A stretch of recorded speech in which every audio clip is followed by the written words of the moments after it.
Daddy, నీ దగ్గర డబ్బులు లేవంటున్నావు, కనీసం నా ఇల్లు ఉందిగా, ఈ ఇల్లు నా ఇంటిని నాకు అమ్మేసి, నా ఇల్లుని ఎవరికన్నా అమ్మేసి ఆ డబ్బులతో నాకు ట్రీట్మెంట్ చేయించు డాడీ. కనీసం ఇంక ట్రీట్మెంట్ లేకపోతే ఎక్కువ రోజులు నేను బతకనంటే డాడీ.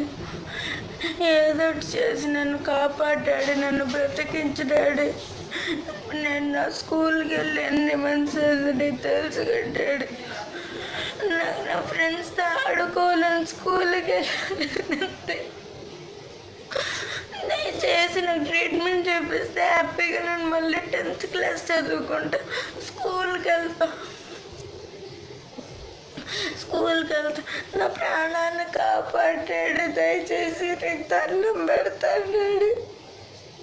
చేయి కూడా నొప్పి ఉంది డాడీ, నీకు దండం పెడదామంటే వాచిపోయిట్ అయిపోయింది డాడీ. చెయ్యంతా కాళ్ళు కూడా వాచిపోయిన కుంటుతూ నడుస్తున్నాను డాడీ. ఎప్పుడు నన్ను మీ అమ్మతో పోలుస్తావు కదా డాడీ, వెంకట సుబ్బమ్మ అంటావుగా. మరి మీ మమ్మీకి ఏదైనా డిసీజ్ వచ్చింది అనుకుని చేయించు డాడీ నాకు ట్రీట్మెంట్. దయచేసి ట్రీట్మెంట్ నాకు అవసరం అంటు డాడీ. నాకు ట్రీట్మెంట్ లేకపోతే ఇంక బతకనంటే అమ్మ దగ్గర డబ్బులు లేవు డాడీ. నాకు ట్రీట్మెంట్ చేయించిన నిజంగా అమ్మ దగ్గర డబ్బులు. ఒకవేళ నీ డబ్బులు ఏమన్నా మా మమ్మీ చేసేసింది, నీ డబ్బులు ఏమన్నా తింటుంది అనుకుంటే మా ఎవరికి డబ్బులు ఇవ్వద్దు. నువ్వే నన్ను హాస్పిటల్కి తీసుకెళ్ళి ట్రీట్మెంట్ చేయించు. నీ డబ్బులు నువ్వే కట్టు డాడీ. నాకు అవసరమైనప్పుడల్లా నువ్వే కట్టు. మా మమ్మీకి కూడా ఇవ్వద్దు డాడీ.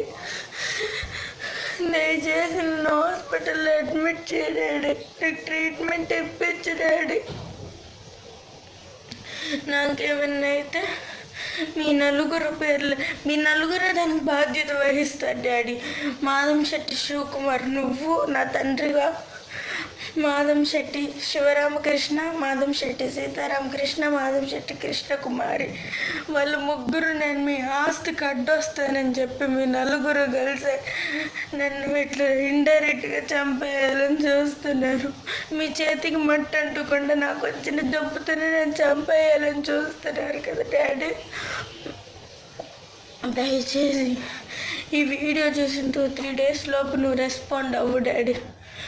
నేను ఒకవేళ ఇదంతా నువ్వు నమ్మకపోతే వీడియో కాల్ చేయడాడు, నేనే మాట్లాడతా. కనీసం నాతో మాట్లాడడానికి ఇష్టం లేకపోతే ఇదిగో ఇవన్నీ చూడ్డాడు, కొంచెమన్నా నాకు మీద జాలి చూపించాడు. కనీసం ప్రేమ కాకపోయినా జాలైనా చూపించి నాకు ట్రీట్మెంట్ చేయించు ప్లీజ్ డాడీ.